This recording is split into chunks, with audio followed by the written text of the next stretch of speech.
अच्छा, अब इसमें ये होता है, सबसे पहले मैं आपको एक इनकम स्टेटमेंट दिखा देता हूँ। आप एक नज़र देख लें कि आपको थोड़ा सा याद आ जाए। अब जैसे ये एक इनकम स्टेटमेंट है, इसमें सबसे पहले लिखा हुआ है सेल्स। आजकल इसकी जगह वर्ड यूज होता है रेवेन्यू। रेवेन्यू, तो यहाँ आ जाएगा रेवेन्यू। अगर सवाल के अंदर कोई रेवेन्यू रिटर्न है, सवाल के अंदर कोई सेल्स रिटर्न है, सवाल के अंदर कोई रिटर्न इनवर्ड है, तो वो हम क्या करते हैं, माइनस करते हैं।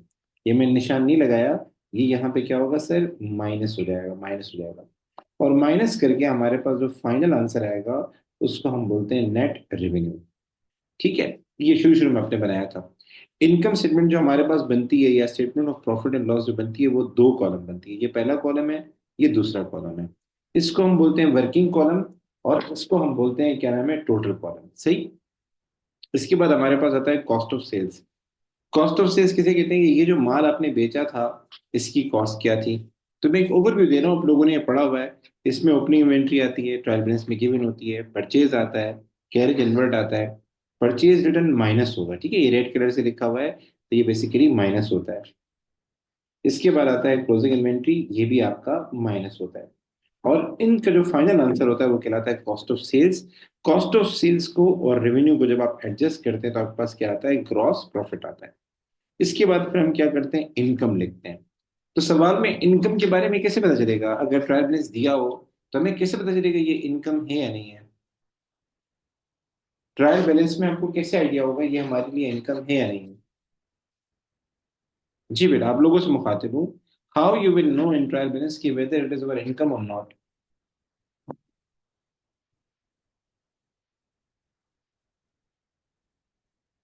जी। जी गाइस, आप लोगों से पूछ रहा हूँ, एनी रिस्पॉन्स।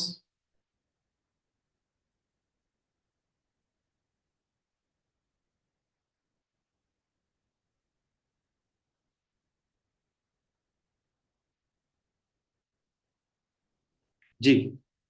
Excellent, excellent. हमें कैसे पता चलेगा, उसके आगे रिसीव का बढ़ाना चाहिए, क्या बढ़ाना चाहिए। जैसे कि मैं आपको अभी एक दिखाता हूँ कि मुझे कैसे पता चलेगा, एक चीज इनकम में आएगी या एक्सपेंस में आएगी, तो उसके आगे रिसीव का वर्ड होना चाहिए। अब जैसे यहाँ तो नहीं है, लेकिन मैं एक सवाल देख लेता हूँ, अगर मुझे मिल जाता है कोई। ये देखें, कमीशन रिसीवेबल या कमीशन रिसीव्ड, इस तरह के वर्ड से मुझे पता लगता है कि ये चीज मेरे लिए इनकम है या मेरे लिए एक्सपेंस है। Fees receive, fees received, received का वर्ड होगा, रिसीवेबल नहीं, रिसीव का वर्ड होगा। ठीक है, एक होता है ट्रेड रिसीवेबल, वो एक अलग चीज है। तो रिसीव का अगर वर्ड है, commission receive, rent receive, discount receive, ये हमारे लिए क्या होता है, इनकम की निशानी होती है। तो हम जीपी के बाद क्या करते हैं, अदर इनकम लिखते हैं। उसके बाद हम क्या करते हैं, अच्छा ये बाद में आपको बताऊंगा ये क्या चीजें हैं। उसके बाद एक्सपेंसेस लिखते हैं। एक्सपेंसेस में रेंट हो गया, इंश्योरेंस हो गया, वेजेस हो गया, ये आपको ट्रायल बैलेंस में डेबिट साइड पे दिए होंगे। Further carriage outward, discount allowed, ये आपको सारा आइडिया है। बैड डेट किसे कहते हैं, अगर हमारा कोई कस्टमर बैंकरप्ट हो जाए, हमारा कोई कस्टमर इंसॉल्वेंट हो जाए, किसी वजह से अगर वो पैसे नहीं दे पा रहा, तो हम उसको बैड डेट कर देते हैं। ठीक है, हालात के एतबार से कि ये पैसे हमारे लॉस में चले गए, तो ये भी हमारा क्या है, एक्सपेंसिव। बाकी ये जो चीज़ है ना, इंटरेस्ट ऑन लोन, ये कैलकुलेट होगा, डेप्रिसिएशन कैलकुलेट होगा, और increase in provision for doctor, ये कैलकुलेट होता है। ये कैसे होता है, मैं आपको सवाल के अंदर सिखाऊंगा। तो अभी हम क्या करेंगे, आज जो है हम सीखेंगे इनकम स्टेटमेंट बनाना। अब इसमें थोड़ा सा आप लोगों ने पार्टिसिपेट करना है। एक बेसिक इनकम स्टेटमेंट आपने पहले बनानी होगी, बेसिक। उसके बाद मैं आपको सिखाऊंगा एडजस्टमेंट वाली कैसे बनाते हैं।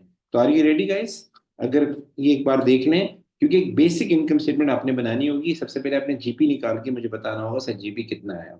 उसके बाद हम जाएंगे एडजस्टमेंट वाली के ऊपर कि एडजस्टमेंट वाली कैसे बनाते हैं। टाइम थोड़ा कम से कम लगाना होगा। तो आ जाएं। ये एक स्टेटमेंट आपके सामने है, आप लोगों के सामने सारा डेटा गिवन है। इनकम स्टेटमेंट बनानी है बेसिक वाली। Can you make it, is it possible आप लोग बना सकें, या मैं बना के दिखाऊं कैसे बनाते हैं, या थोड़ा रिवीजन के तौर पे आप बना लें, मुझे व्हाट्सअप करें, मैं वेट करता हूँ, रिकॉर्डिंग बंद कर देता हूँ।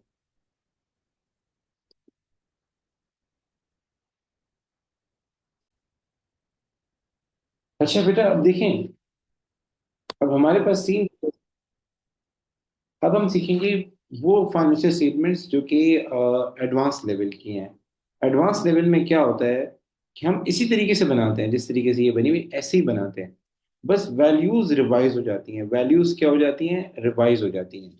जैसे कि यहाँ लिखा हुआ है एक्सपेंसेस हैं, तो एक्सपेंसेस यही आएगा, इंश्योरेंस भी यही आएगा, लेकिन वैल्यूज रिवाइज हो जाएंगी, उसमें एडजस्टमेंट होंगी। उन एडजस्टमेंट का इम्पैक्ट पड़ता है। सर समझ में नहीं आया? अभी मैं आपको समझाता हूँ इम्पैक्ट कैसे पड़ता है। लाइक फॉर सपोज, अगर वो सवाल के अंदर कहता है, अगर वो सवाल के अंदर कहता है कि हम एक एंट्री को रिकॉर्ड करना भूल गए। अगर वो सवाल में कहता है ऑनर हैज, ऑनर हैज, अच्छा एडवांस वाले में ये होता है आपको ट्रायल बैलेंस दी होती है, और ट्रायल बैलेंस के बाद एडजस्टमेंट्स होती हैं। आपको ट्रायल बैलेंस दी होगी, ट्रायल बैलेंस के बाद एडजस्टमेंट्स होगी, एडिशनल इन्फो होगी। तो उसका हमें इम्पैक्ट देखना है। वो कहता है owner has withdrawn $3,000 goods, $3,000 goods for own use, for own use. Owner has withdrawn $3,000 goods for own use. अच्छा जी, अब अगर इस तरह की कोई एडिशनल इन्फो दी हो तो उसका क्या इम्पैक्ट पड़ेगा? तो इसको बोलते हैं एडजस्टमेंट्स। हर एडजस्टमेंट के दो इम्पैक्ट होते हैं। हर एडजस्टमेंट के दो इम्पैक्ट होते हैं। आपने क्या करना होता है, जो भी रेलेवेंट्स अकाउंट होते हैं उनको अपडेट करना होता है। ऐसा समझ में नहीं आया? मुझे बताएं इसकी क्या एंट्री होती है अगर हमने ये रिकॉर्ड नहीं किया। ऑनर ने 3,000 गुड्स अपने ओन यूज के लिए विड्रॉ किए थे, और हमने कोई रिकॉर्ड नहीं किया, इसको हम रिकॉर्ड करना भूल गए। It was not recorded at all, it was not recorded at all. तो इसकी क्या एंट्री होगी, मुझे कोई बता सकता है? क्या डेबिट होगा, क्या क्रेडिट होगा, मुझे चैट में बताएं। It was not recorded at all, owner ने गुड्स विड्रॉ किए थे अराउंड 3,000 के, और हम उसको रिकॉर्ड करना भूल गए थे। इसकी क्या एंट्री होगी? पर्सनल यूज के लिए विड्रॉ किए थे। एनीवन? जी बेटा, सोचें बताएं। ऑनर ने 3,000 के गुड्स विड्रॉ किए for own use, for self use, for personal use, for private use. क्या डेबिट होगा बेटा? जर्नल एंट्री, बस। यस यस हारिस बेटा, मैं जर्नल एंट्री की बात कर रहा हूँ। क्या डेबिट होगा? क्या डेबिट होगा? ड्राइंग डेबिट होगा। यस यस, ड्राइंग क्या हो जाएगा? डेबिट हो जाएगा। ड्राइंग डेबिट हो जाएगा कितने से? 3,000 से। और परचेजेस को हम क्रेडिट कर देते हैं। ये एग्जामिनर की फेवरेट एंट्री है, ये आपको पता होनी चाहिए। अब मसला क्या होता है, जब पेपर में सवाल आएगा ना, पेपर में सवाल आएगा, वो आपको बोलेगा इनकम स्टेटमेंट बनाओ, ट्रायल बैलेंस दी होगी, उसके नीचे एक एडिशनल इन्फो होगी, तो आपने इसका इम्पैक्ट इनकम स्टेटमेंट में डालना है। तो इनकम स्टेटमेंट में कैसे इम्पैक्ट पड़ेगा? इनकम स्टेटमेंट में जब आप परचेज लिखेंगे ना, फॉर सपोज सवाल में परचेज दी हुई है 35,000, ट्रायल बैलेंस में कितनी दी हुई है? 35,000। तो आप उसमें से 3,000 रुपये क्या कर देंगे? माइनस कर देंगे, बस। परचेजेस क्रेडिट होने का मतलब परचेजेस कम हो रही हैं। परचेजेस कम क्रेडिट होने का मतलब हमारी परचेजेस रिड्यूस हो रही हैं। तो हम उसका इम्पैक्ट इनकम स्टेटमेंट में लेकर आएंगे। तो इनकम स्टेटमेंट में जो भी वैल्यू आप लिखेंगे, फॉर सपोज आपको ट्रायल बैलेंस में परचेज की वैल्यू दी है 35,000, तो आप 35,000 नहीं लिखेंगे, बल्कि उसमें से 3,000 क्या करेंगे? माइनस करेंगे। ऐसे ही आपको ड्राइंग दिया होगा, ट्रायल बैलेंस में ड्राइंग दी होगी, ट्रायल बैलेंस में ड्राइंग दी होगी। तो ट्रायल बैलेंस में जो भी ड्राइंग है उसके साथ क्या करना है? ड्राइंग बढ़ रही है, ड्राइंग इंक्रीज हो रही है। तो ट्रायल बैलेंस के अंदर अगर ड्राइंग 12,000 है, तो अब कितनी हो जाएगी? उसकी वैल्यू रिवाइज होकर कितनी हो जाएगी? जी बेटा, 3,000 के हमने ड्राइंग मजीद कर ली, 3,000 की ड्राइंग हमने ज्यादा कर ली, तो सर उसमें क्या हो जाएगा? 3,000 ऐड हो जाएगा, 3,000 ऐड हो जाएगा। Are you getting my point? ये बात मेरी समझ में आ रही है कि पेपर में अगर एडिशनल इन्फो के अंदर अगर इस तरह की कोई एंट्री दी हो तो उसका क्या इम्पैक्ट पड़ेगा? हम परचेजेस को रिड्यूस करेंगे, परचेजेस से 3,000 माइनस करेंगे, और ड्राइंग के अंदर जाके 3,000 जाके बढ़ा देंगे। सर समझ में नहीं आया? देखिए ये एक सवाल है, ये एक सवाल है। फॉर सपोज इस सवाल के अंदर वो कहता है कि क्या नाम है, मैं आपको एक और सवाल दिखाता हूँ ताकि मेरी इजी हो जाए। ठीक है, चलिए ये एक सवाल है। अब पेपर में उसने कहा कि ऑनर ने गुड्स विड्रॉ किए थे 2,000 के, हम रिकॉर्ड करना भूल गए। तो कोई मसला नहीं है, अगर हम उसको रिकॉर्ड करेंगे तो परचेजेस क्या हो जाएंगी? रिड्यूस हो जाएंगी। तो फॉर सपोज 2,000 की गुड्स थी, तो आप परचेजेस से क्या करेंगे, 2,000 माइनस कर देंगे, तो ये 3,11,000 है, ये 3,09,400 बन जाएगा। तो हम इनकम स्टेटमेंट के अंदर जो अमाउंट लेके जाएंगे वो लेके जाएंगे 3,09,400। Have you got this thing? और अगर सवाल में कोई ड्राइंग दी हुई है तो हम ड्राइंग को बढ़ा देंगे। ड्राइंग आईएएस में नहीं जाती, ड्राइंग इनकम स्टेटमेंट में नहीं जाती। ये वाली बात क्लियर हुई बेटा? बेटा मुझे यस एंड नो के अंदर रिप्लाई करें, यस क्लियर हुई, जस्ट चैट के अंदर मुझे लिख दें यस, ताकि मुझे एटलीस्ट पता हो कि मुझे आगे क्या करना है। अच्छा, सर हम क्यों ऐड कर रहे हैं, क्यों ऐड कर रहे हैं? बेटा ड्राइंग डेबिट हो रही है, ड्राइंग डेबिट हो रही है। ड्राइंग डेबिट होने से बढ़ता है। ड्राइंग आप जितनी ज्यादा ड्राइंग करेंगे तो आपकी ओवरऑल ड्राइंग बढ़ती जाएगी। ड्राइंग मतलब वो पैसा जो आपने निकाला, वो अमाउंट जो आप बिजनेस से लेकर गए। तो जितनी ज्यादा ड्राइंग करेंगे उतना ज्यादा आपके ऊपर वो बढ़ता जाएगा कि आप इतना अमाउंट बिजनेस से लेकर गए। तो ड्राइंग डेबिट होने पे इंक्रीज होता है, और परचेज एक्सपेंस है तो परचेज क्रेडिट होने पे डिक्रीज होता है। इसीलिए हम परचेज को माइनस करते हैं। Have you got this thing बेटा? यहां तक बातें क्लियर हुई? अच्छा जी, अब आगे चलते हैं। अब पेपर में आगे एक और एडजस्टमेंट आ गई। ठीक है, हम हर एडजस्टमेंट को पढ़ेंगे, उसका रेलेवेंट इम्पैक्ट देखेंगे। पेपर में लिखा, rent at the end was, rent at the end was outstanding, rent at the end was outstanding $400। साल के आखिर में इतना रेंट हमारा आउटस्टैंडिंग था, साल के आखिर में इतना रेंट हमारा ड्यू था, साल के एंड में इतना रेंट हमारा बाकी रह गया था। अब सर इसका क्या मतलब है?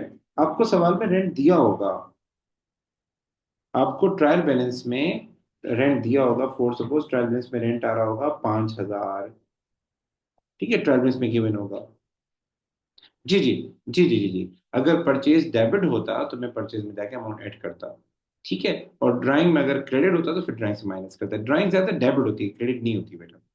Drawing most of the cases में हमेशा क्रेडिट होती है, वो डेबिट होती है, क्रेडिट होती नहीं है। अच्छा जी, अब अगेन समझिएगा। हमें ट्रायल बैलेंस में रेंट दिया हुआ है 5,000। आप सब लोगों ने अभी आईएएस बनाई, आपने जाके रेंट में लिखा 5,000। अब यहाँ प्रॉब्लम क्या आ रहा है? यहाँ बोल रहा है, एडिशनल इन्फो में बोल रहा है, साल के आखिर में इतना रेंट आउटस्टैंडिंग है, साल के आखिर में 400 रुपए का रेंट आउटस्टैंडिंग है। तो आपने क्या करना है, इसका इम्पैक्ट पुट करना है। हर एडजस्टमेंट के दो इम्पैक्ट होते हैं, अभी हम एक इम्पैक्ट सीख रहे हैं, बस आईएएस वाला सीख रहे हैं, दूसरा बाद में सीख। तो आप लोगों ने क्या करना है, इस रेंट अकाउंट की वैल्यू को रिवाइज करना है। तो अक्रूड का मतलब होता है कि ये वो अमाउंट है जिसमें शामिल नहीं है, but this amount is for your current year, ये इस साल का है। तो ये क्या करेंगे सर, तो साल के आखिर में कोई भी अमाउंट आउटस्टैंडिंग है, साल के आखिर में कोई भी अमाउंट अक्रूड है, वो हमें क्या करना पड़ेगा, ऐड करना पड़ेगा। क्या करना पड़ेगा, ऐड करना पड़ेगा, ताकि हमारे पास सही वाला रेंट आ जाए। सही वाला रेंट आ जाएगा 5,400। ये आपका असल रेंट है। आईएएस जो बनती है पूरे साल की बनती है गाइस। आईएएस जो बनती है वो कब, तो किसकी बनती है, पूरे साल की बनती है। तो कोई भी चीज अगर साल के आखिर में आउटस्टैंडिंग है, कोई भी चीज साल के आखिर में एरियर है, अक्रूड है, वो हम रेलेवेंट अकाउंट में बढ़ा देते हैं। सर समझ भी नहीं आया, फॉर सपोज हमने इंश्योरेंस पे की थी 11 महीने की, और हर महीने की बनती थी 1,000 बनती थी। 11 महीने की कितनी हो जाएगी, 11,000। 11 महीने की कितनी हो जाएगी सर, 11,000 हो जाएगी। अब सवाल में उसने लिखा हुआ है कि साल के आखिर में 1,000 रुपए का जो इंश्योरेंस थी वो ओविंग थी। साल के आखिर में 1,000 रुपए की इंश्योरेंस क्या थी, ओविंग थी। साल के आखिर में 1,000 रुपए की इंश्योरेंस ड्यू थी। अब सर इसका क्या इम्पेक्ट पड़ेगा? ट्रायल बैलेंस में जो एक्सपेंस आता है वो पेड होता है। ट्रायल बैलेंस में मोस्ट ऑफ द एक्सपेंसेस जितने भी लिखे होते हैं वो मोस्टली पेड होते हैं, और हम ये अज्यूम करते हैं कि जितने बनते थे उतने ही पे हुए हैं। लेकिन अगर उसने एडिशन में बताया हुआ है कि इतना मेरा अक्रूड है या इतना मेरा आउटस्टैंडिंग है, तो अल्टीमेटली ये पेड के अंदर शामिल नहीं होगा। और हमें क्या करना चाहिए, जब हम आईएएस बनाएंगे तो आईएएस में पूरे साल का जाएगा। कितने का जाएगा, पूरे साल का। तो ये 11 महीने का है, साल में 12 महीने होते हैं, तो उसका क्या करना चाहिए, जो 1,000 बाकी है उसका क्या करना चाहिए गाइस? जी चैट में आंसर देते हैं बेटा, उसको उसमें ऐड करना चाहिए। तो इन शॉर्ट में जो बात बताना चाह रहा हूँ कि पेपर में अगर आपको एडिशन को में बोला जाए कि हमारा इतना एक्सपेंस अक्रूड है, इतना इनकम हमारी अक्रूड है, इतनी इनकम हमारी ड्यू है, तो कोई भी अक्रूड दिया हो एट द एंड, अक्रूड कहते हैं बकाया को, कोई भी आउटस्टैंडिंग दिया हो एट द एंड, कोई भी ड्यू अमाउंट दिया हो एट द एंड, तो आप लोगों ने क्या करना है, उसको ऐड करना है। रेलेवेंट अकाउंट में क्या करना है, उसको ऐड करना है। ठीक है, ये ध्यान में रखिएगा। अच्छा जी, इसी तरीके से एक्सपेंस और इनकम में एक एडजस्टमेंट और आती है, उसको बोलते हैं प्रीपेड, उसको बोलते हैं एडवांस। क्या मतलब? ट्रायल बैलेंस में लिखा हुआ है, हमने रेंट पे किया था 14 महीने का, एक महीने का 1000 बनता है, हमने रेंट पे किया है 14,000, 14 महीने का हमारा रेंट बनता है। ठीक है, और नीचे कहता है इसमें $2,000 क्या है, इज प्रीपेड। ठीक है ना, it belongs to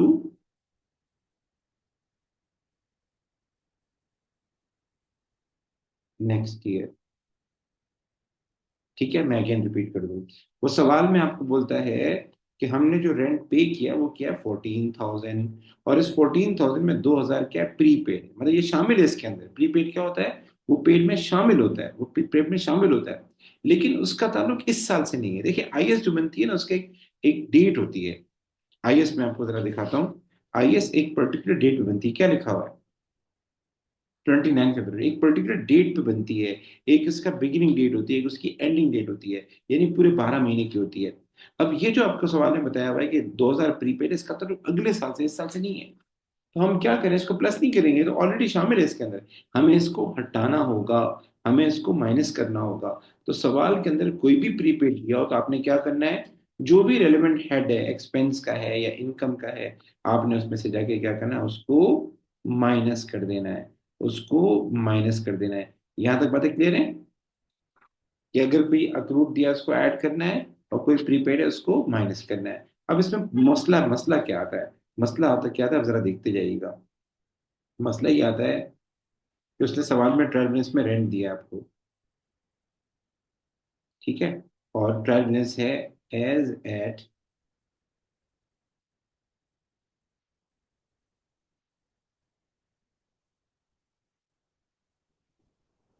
2022, as eight 31 दिसंबर 2022। ठीक है ना, तो हमने रेंट दिया हुआ है, सवाल के अंदर क्या दिया हुआ है, रेंट दिया हुआ है। फॉर सपोज हमारे पास सवाल के अंदर जो रेंट है वो कितना है, वो है 15,000। कितना है, ट्रायल बैलेंस में दिया हुआ है, ट्रायल बैलेंस में, ठीक है, 15,000। और नीचे लिखा हुआ है rent include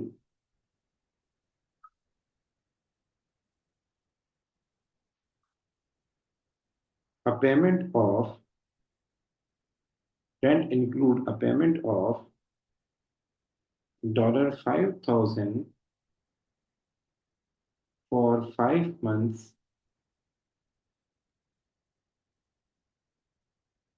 ending 31st March 2023। ठीक है, ये लिखा। अब इसका क्या सीन है, क्या कहते हैं, अब इसमें प्रीपेड है लेकिन छुपाया गया, उसका अमाउंट नहीं शो किया गया, उसकी फिगर नहीं बताई गई, इसके बारे में क्या कहते हैं, what do you say about this, इसके बारे में क्या सीन है?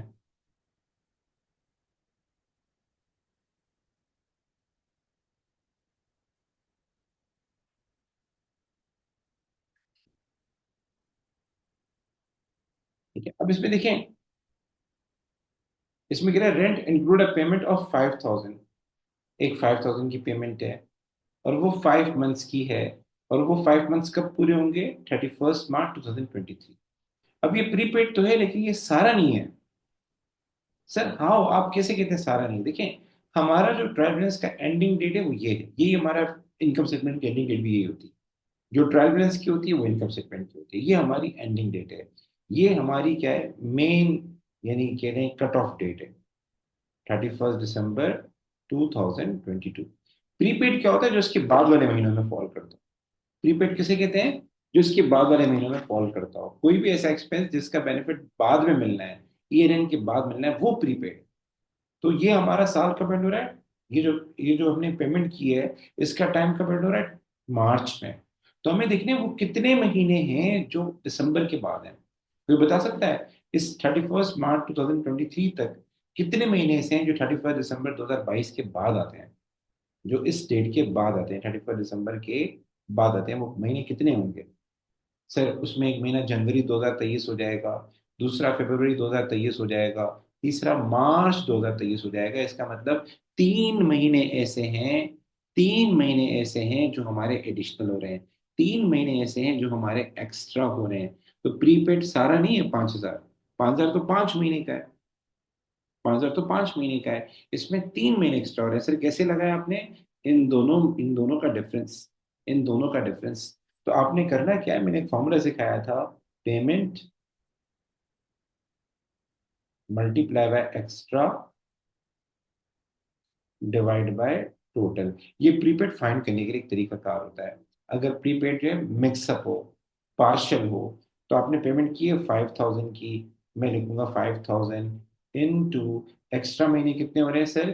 3 महीने हो रहे हैं, डिवाइड बाय टोटल महीने कितने हो रहे हैं? 5 हो रहे हैं, डिवाइड बाय 5 कर दें। बताएं क्या आंसर आया? 5,000 into three divide by 5, 5,000 into three divide by 5 क्या आएगा बेटा? 5,000 इंटू थ्री डिवाइड बाय 5। जी सर ये आ जाएगा 3,000 गाइस, ये आ जाएगा 3,000। तो इसमें जो हमारा प्री पेमेंट है वो जस्ट 3,000 की है। तो अभी मैं आपको एक और एडजस्टमेंट दे रहा हूँ, आप लोगों ने ट्राई करनी है, ठीक है? थोड़ा पार्टिसिपेट करें आप लोग। फॉर सपोज हमारा ईयर एंड है 31 दिसंबर 2023, ये हमारा ईयर एंड है, पेपर में इंश्योरेंस दी हुई है, इंश्योरेंस का अमाउंट है 18,000। नीचे उसने लिखा हुआ है कि इट इंक्लूड अ पेमेंट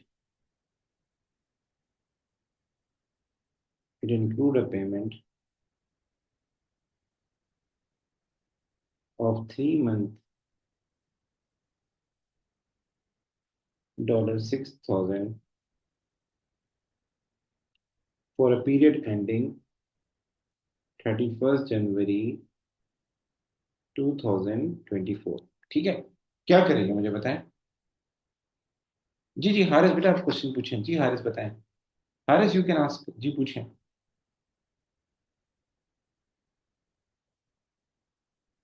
जी हारिस बेटा you can ask question. No no no no no, देखें जो क्वेश्चन में दी होती है हम उसको फॉलो करते हैं, हम अपनी तरफ से अज्यूम नहीं कर सकते। लाइक क्या लिखा हुआ है ना, कि हमने 3 महीने का वो दिया है, तो हम अपनी तरफ से अज्यूम नहीं करेंगे, वो डेट डेट आपको देगा, डेट आपको देगा। प्रीपेड जब भी फाइंड करना हो, जो पेमेंट की डेट है और जो आपका ईयर एंड है, इनमें से जो एक्स्ट्रा होते हैं वो, लाइक सबसे पहले आएगा 31 दिसंबर 2023, और ये जो पेमेंट है इसकी इसकी एंडिंग क्या है? 31 दिन 2024, इन दोनों के दरमियान आप डिफरेंस देंगे, वो प्रीपेड होता है। जी समरा बेटा you are right, you are right. Haris बेटा आप क्या कहते हैं, उसमें कितना प्री पेमेंट है? क्योंकि हमारी एंडिंग डेट ये है, और जो पेमेंट की एंडिंग डेट है वो ये है। पेमेंट की एंडिंग डेट पेमेंट वाली एडजस्टमेंट में दी होगी। जी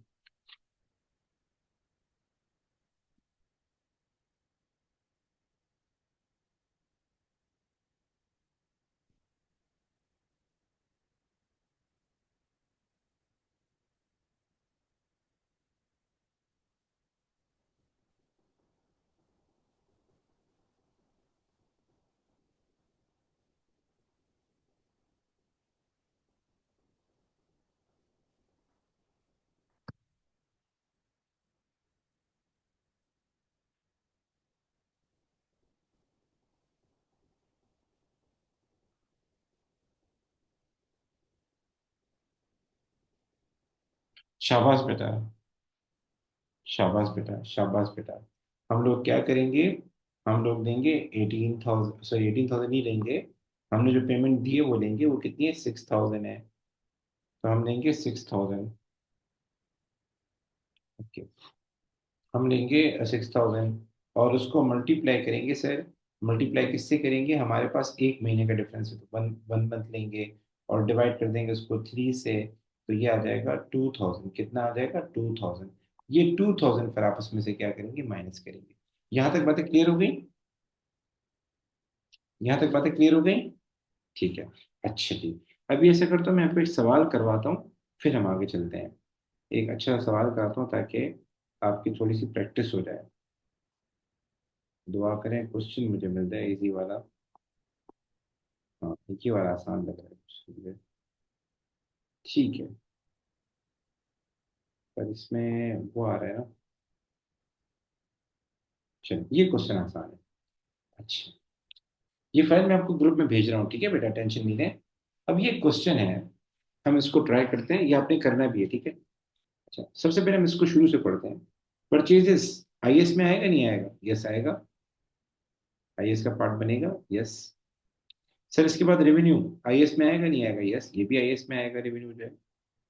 ठीक है। अच्छा, उसके बाद है सेल्स रिटर्न, ये भी आईएस में आएगा। इन्वेंट्री, ये भी आईएस में आएगा। Capital, no sir. Bank, no sir. अच्छा, ये नॉन करंट रिसिप्ट जो है और ये प्रोविजन फॉर डेप्रिसिएशन है, इसको मैं बाद में बताऊंगा, ये भी आईएस में आता है। लेकिन ये लोग, ये चीजें नहीं आती, इसकी जगह डेप्रिसिएशन आती है। वो बहुत आसान है, बहुत आसान है, जो आपने पढ़ा है ना, उससे कई दर्जा आसान है वो डेप्रिसिएशन। तो वो मैं सिखाऊंगा आपको अभी। अच्छा जी, कमीशन रिसीवेबल के बारे में क्या कहते हैं? There is commission receivable, IS में आएगा नहीं आएगा? जी। कमीशन रिसीवेबल, कमीशन रिसीवेबल, और क्रेडिट हो रहा है। मैंने आपको बताया था इनकम, कमीशन रिसीव्ड या रिसीवेबल, ये दोनों इनकम की निशानी होती है। सर ये आएगा, ये आपकी अदर इनकम में जाएगा। ठीक है। सर ट्रेड रिसीवेबल नहीं आएगा, ट्रेड पेबल नहीं आएगा, डिस्काउंट अलाउड आएगा। उसके बाद डिस्काउंट रिसीव आएगा। डिस्काउंट रिसीव कहाँ आएगा बेटा, किस जगह पर आएगा? Be quick guys. Other income में आएगा। कहाँ पर आएगा सर? अदर इनकम में आएगा। ये फॉर्मेट देखने ग्रुप में मैंने भेजा हुआ है, ये देखना, ये डिस्काउंट रिसीव है। ये कहाँ आ रहा है? अदर इनकम में आ रहा है। अच्छा जी, इसके बाद इंश्योरेंस है, आएगा, एक्सपेंस में आएगा। रिपेयर है, एक्सपेंस में आएगा। सैलरीज है, एक्सपेंस में आएगा। रेट्स है, एक्सपेंस में आएगा। कैरेज इनवर्ट का क्या कहते हैं guys? What do you say about carriage inward, क्या करना है इसका? जी हारिस बेटा, आयशा बेटा, सिमरा बेटा, कैरेज इनवर्ट का क्या करना है चैट में बताएं। कहाँ लिखेंगे इसको? जी, थोड़ा फॉर्मेट देखें। कैरेज इनवर्ट हम कहाँ लिखते हैं? परचेसेस के बाद लिखते हैं। कहाँ लिखते हैं सर? परचेसेस के बाद लिखते हैं। ये फॉर्मेट सामने रखिए, सवाल कीजिएगा, ठीक है। तो कैरेज अमाउंट कहाँ आएगा? आपका परचेसेस के बाद आएगा। आगे चलते हैं। अच्छा, अब एडजस्टमेंट में आते हैं। अब यहाँ लिखा हुआ है commission receive of 800 was owing, क्या करना है इसका? साल के आखिर में 800 ओविंग आ रहा है, 800 आउटस्टैंडिंग आ रहा है, क्या करें इसका? इस 800 का क्या करें? अभी आप लोगों ने सीखा है अक्रूड का क्या करना है, ऐड करना है। शाबाश बेटा। इस 800 को यहाँ पे जाके क्या करेंगे, इसमें ऐड कर देंगे। ठीक है। इसकी दो एडजस्टमेंट होती है, अभी हम एक एडजस्टमेंट सीख रहे हैं, ठीक है। इस 800 को आपने क्या करना है, कमीशन रिसीव में ऐड कर देना है, ठीक है। अच्छा जी, मतलब इसकी एक एडजस्टमेंट हो गई, मैं एक टिक लगा लेता हूँ। आगे आ जाए, फोर्थ पे आ जाए। रेट्स प्रीपेड है, साल के आखिर में रेट्स प्रीपेड थे और वो थे 300 के, क्या करना है? साल के आखिर में 300 के रेट्स प्रीपेड आ रहे थे। जी, अभी आप लोगों ने सीखा ना कि अक्रू ओविंग का क्या करना है, प्रीपेड का क्या करना है, अभी मैंने आपको सिखाया कि साल के आखिर में प्रीपेड हो तो क्या करना चाहिए, अक्रू हो तो क्या करना चाहिए, याद आ रहा है कुछ? शाबाश बेटा, शाबाश बेटा। इसको हम क्या करेंगे, माइनस करेंगे। तो आपका सवाल में रेट्स आ रहे हैं, सर रेट्स ये रहे, ये रेट्स है। रेट्स किसे कहते हैं? लोकल टैक्स इसको बोलते हैं। तो इसमें से हम क्या करेंगे, 300 माइनस करेंगे, मतलब हम जब आईएस बनाएंगे 6000 नहीं लिखेंगे, 6000 में से 300 माइनस करेंगे। तो आईएस के अंदर जो अमाउंट जाएगा वो जाएगा 5700, 5700। आगे चलें। आगे कुछ एडजस्टमेंट्स हैं। कह रहा है हमने जो इंश्योरेंस पे की थी, इंश्योरेंस के अंदर 700 जो एक पेमेंट है वो पर्सनल है। हमने 700 की पेमेंट की थी, पर वो एक पर्सनल पेमेंट थी, वो बिजनेस की पेमेंट नहीं थी। हम जब आईएएस बनाते हैं, आईएएस के अंदर हम वो इंश्योरेंस लेके जाते हैं जो कि हमारे बिजनेस की बनती है, जिसका ताल्लुक हमारे बिजनेस के साथ होता है। तो ये जो 9600 है, इसके अंदर प्राइवेट इंश्योरेंस भी शामिल हो गई है, पर्सनल इंश्योरेंस भी शामिल हो गई है। व्हाट डू यू से, क्या करना चाहिए? इस 700 का क्या करना चाहिए? मैं जो आईएएस बना रहा हूँ उस बिजनेस के एंगल से बना रहा हूँ कि मेरे बिजनेस का ओवरऑल प्रॉफिट कितना बना, मेरे बिजनेस के एक्सपेंस कितने हैं, मेरी बिजनेस की इनकम कितनी है। तो इस 700 का क्या करना चाहिए?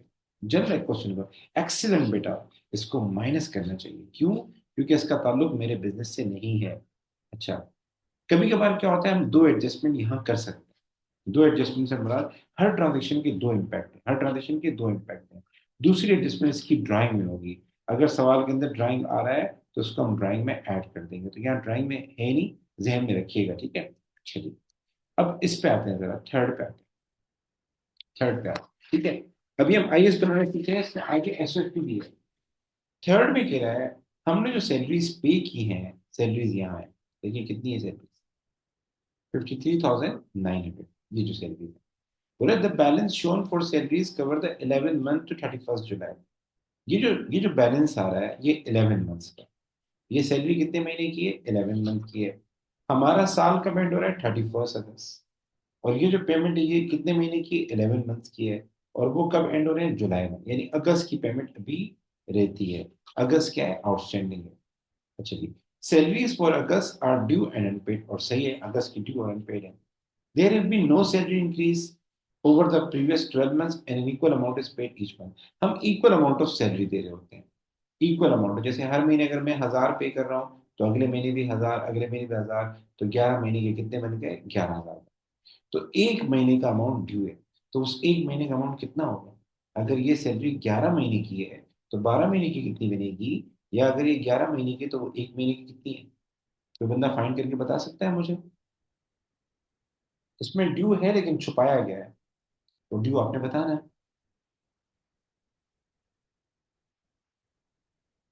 जी, एनीवन? ये जो देखिए, मैं आपको बोलता हूँ, मैं हर महीने 2,000 देता हूँ सैलरी के, तो मेरे पूरे 11 महीने की सैलरी बनी 22,000। कितनी बनी? 22,000। तो मैं आपको बोलता हूँ मेरी 11 महीने की सैलरी 22,000 है, एक महीने की सैलरी देगी वो कितनी होगी? तो आप सब लोग बोलेंगे सर अगर 11 महीने की 22,000 है तो 22,000 डिवाइड बाई 11, तो आपके पास एक मंथ की सैलरी आ जाएगी, वो कितनी है? 2,000। वो 2,000 इसमें प्लस करेंगे, आप बोलेंगे सर 24,000। सो इसका बताएं मुझे, 53,900 हमारी 11 महीने की है, तो 12 महीने की सैलरी कितनी बनेगी, या एक महीने का जो ड्यू है वो कितना आएगा? जी, शाबाश बेटा। 53,900 को डिवाइड बाई 11 करेंगे तो सर ये आ जाएगा 4,900। इस 4,900 को क्या करना चाहिए? ऐड करना चाहिए, माइनस करना चाहिए इसमें? ये हमारे पास आउटस्टैंडिंग आ गया, ये हमारे पास अक्रूड आ गया। बी क्विक गाइस, ऐड करना चाहिए। तो ये 4,900 में इसमें ऐड कर दूंगा, ठीक है? अच्छा जी, सर ये सैलरी वाला काम भी हो गया। अब इस पे आते हैं, रिपेयर्स पे। बोला सवाल के अंदर जो रिपेयर्स शामिल हैं, ये जो रिपेयर हैं, ये रिपेयर्स कहाँ है? ये कहाँ चला गया? ये रिपेयर्स। अच्छा, ये ख्याल कीजिएगा जब आप आईएएस बनाएंगे ना, तो आईएएस में इंश्योरेंस ये नहीं जाएगी 9,600। 9,600 में 700 माइनस करेंगे तो ये हो जाएगा 8,900 हो जाएगी। इसी तरीके से रेट्स 6,000 नहीं जाएगा, 6,000 में 300 माइनस करेंगे 5,700 जाएगा। इसी तरीके से सैलरीज ये नहीं जाएंगी। थ्री 53,900 में 4,900 प्लस करेंगे, तो 4,900 प्लस करेंगे तो ये हो जाएगा आपका 58,800, ऐसा कोई अमाउंट जाएगा, ठीक है? चलिए, तो ये कह रहे हैं जो रिपेयर्स है, रिपेयर्स ये रहा 12,400। बोले हमने कुछ मशीन पे खर्चा किया था। खर्चे दो होते हैं, एक होता है कैपिटल, एक होता है रेवेन्यू। आपने पढ़ा होगा कैपिटल एक्सपेंडिचर, रेवेन्यू एक्सपेंडिचर। तो बोले हमने 4,000 खर्चा किया था मशीन के ऊपर। हमारे पास कोई मशीन थी, उसमें हमने कोई डिवाइस लगा दी थी। तो कोई भी ऐसा खर्चा जो मशीन की कैपेसिटी बढ़ा दे, मशीन की वैल्यू बढ़ा दे, या मशीन की लॉन्ग टर्म लाइफ बढ़ा दे, तो वो खर्चा कहलाता है कैपिटल एक्सपेंडिचर। वो कभी एक्सपेंस में नहीं जाता। तो हमारे पास एक मशीन रिपेयर का अकाउंट होता है, ठीक है? और एक मशीन का अकाउंट होता है, मशीनरी के नाम से एक अकाउंट होता है, जिसको हम मशीनरी एट कॉस्ट बोलते हैं। तो अकाउंटिंग कहती है अगर आप कोई ऐसा खर्चा करते हैं जो मशीन की वैल्यू बढ़ाता है, मशीन की लाइफ बढ़ाता है, तो वो मशीन की कॉस्ट का पार्ट बनेगा, न कि मशीन रिपेयर का। हमारे अकाउंटेंट ने गलती से क्या किया, ये 4,000 रुपये जो हैं, ये मशीन की कॉस्ट में लिखने के बजाय उसने रिपेयर में जाके लिख दिया। ये एक एरर है, अभी आपने एरर पढ़ा है लेकिन मैं आपको आइडिया दे रहा हूँ। उसने जाके मशीनरी में 4,000 ऐड करने के बजाय, एक कैपिटल एक्सपेंडिचर था, उसको जाके रिपेयर में ऐड कर दिया। ठीक करने के लिए क्या करें मुझे बताएं, व्हाट डू यू से? ठीक करने के लिए क्या करें? ये 4,000 रुपये मशीन के अकाउंट में डेबिट करने थे, उसने रिपेयर के अकाउंट में लिख दिए। शाबाश। हम इसको माइनस करेंगे यहाँ से, रिपेयर से 4,000 माइनस करेंगे, और ये जो हमारे पास प्रीमिस मशीनरी है, इसमें जाके 4,000 ऐड कर देंगे। हर चीज के दो इम्पैक्ट होते हैं। ये जो बाकी मैंने पढ़ा है ना, प्रीपेड अकाउंट, इसके दूसरा इम्पैक्ट भी होता है, लेकिन वो मैंने यहाँ अकाउंट में इससे नहीं करवाया। तो इसके ये हो सकता था, इसका मैंने यहाँ कर दिया, तो इसके बाद मैं दो टिक लगा देता हूँ, क्योंकि इसके दोनों इम्पैक्ट मैंने कर दिए। एक इम्पैक्ट यहाँ कर दिया मैंने, इसको रिपेयर से माइनस करवा दिया। दूसरा मशीनरी के अकाउंट में ऐड कर दिया। मशीनरी का अकाउंट आईएस में नहीं जाता। ठीक है, ये मैंने क्यों ऐड किया मैं आपको समझाता हूँ। अच्छा, इसके बाद है डेप्रिसिएशन लगानी है। रिड्यूसिंग बैलेंस मेथड है और 20% है। तो डेप्रिसिएशन बेटा बहुत आसान, बहुत आसान। डेप्रिसिएशन भी हमारा एक्सपेंस है। देखें, ये आ रहा है डेप्रिसिएशन, ये हमारा एक्सपेंस है। डेप्रिसिएशन कैसे मालूम करते हैं? बहुत आसान है। डेप्रिसिएशन के आपने क्या करना है, अगर एसएलएम है, अगर एसएलएम है, एसएलएम के लिए आपने ली है कॉस्ट, और उसको मल्टीप्लाई कर देना है परसेंटेज। जो आंसर आएगा वो हमारी डेप्रिसिएशन। और अगर आरबीएम है, रिड्यूसिंग बैलेंस मेथड है,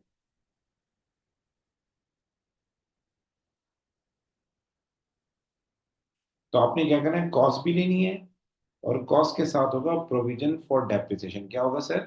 प्रोविजन फॉर डेप्रिसिएशन। तो कॉस्ट में से प्रोविजन फॉर डेप्रिसिएशन माइनस कर दीजिएगा, और इनको मल्टीप्लाई कर दीजिएगा परसेंटेज के साथ। कॉस्ट में से क्या माइनस कर दीजिएगा? प्रोविजन फॉर डेप्रिसिएशन माइनस कर दीजिएगा, और फाइनल जो आंसर है उसको मल्टीप्लाई कर दीजिएगा परसेंटेज से। सर समझ में नहीं आया? अभी समझाता हूँ। देखें, मशीनरी के ऊपर लगेगा 20%, और रिड्यूसिंग बैलेंस मेथड। तो एक फॉर्मूला जहन में अभी से लिख लें, cost minus provision for depreciation, यानी पुरानी डेप्रिसिएशन, इनटू परसेंटेज। जो आंसर आएगा वो हमारा एक्सपेंस है। देखिए, कुछ एक्सपेंस वो होते हैं जो हमने पे किए, जैसे कि रेंट हो गया, इंश्योरेंस हो गया। और कुछ एक्सपेंस वो होते हैं जो हमें कैलकुलेट करने पड़ते हैं, क्योंकि वो एस्टिमेटेड होते हैं, वो हमने सोच, हमें लगता है ये एक्सपेंस हो रहे हैं, और अकाउंटिंग में हमें रिकॉर्ड करने होते हैं। उसमें से एक एक्सपेंस है डेप्रिसिएशन। ठीक है? तो कुछ एक्सपेंस आपको कैलकुलेट करने होंगे, कुछ एक्सपेंसेस आपको गिवन होंगे, तो depreciation is one of them. तो मुझे बताएं, मशीनरी, मशीनरी की कॉस्ट कितनी है सर? ये रहा, ये मशीन की कॉस्ट है। और मशीनरी की डेप्रिसिएशन कितनी है? वो ये रही। आपको मशीनरी के दो अकाउंट दिए होंगे, एक के आगे लिखा होगा मशीनरी एट कॉस्ट, और एक के आगे लिखा होगा, यानी मशीनरी होगा और उसके ऊपर हेडिंग होगी प्रोविजन फॉर डेप्रिसिएशन। दो अकाउंट होंगे। तो इसका क्या करना है सर? इसका ये करना है, पहले तो आप कॉस्ट लें। कॉस्ट 52,000 थी, प्लस 4,000 थी, हो जाएगा 56,000। इसकी कॉस्ट रिवाइज हो जाएगी। माइनस करेंगे इसमें से क्या सर? डेप्रिसिएशन। वो कितनी है? 28,400। जो आंसर आएगा उसको मल्टीप्लाई करेंगे 20% से। तो मुझे बताएं क्या आंसर आया? 56,000 minus 28,400, what's the final answer?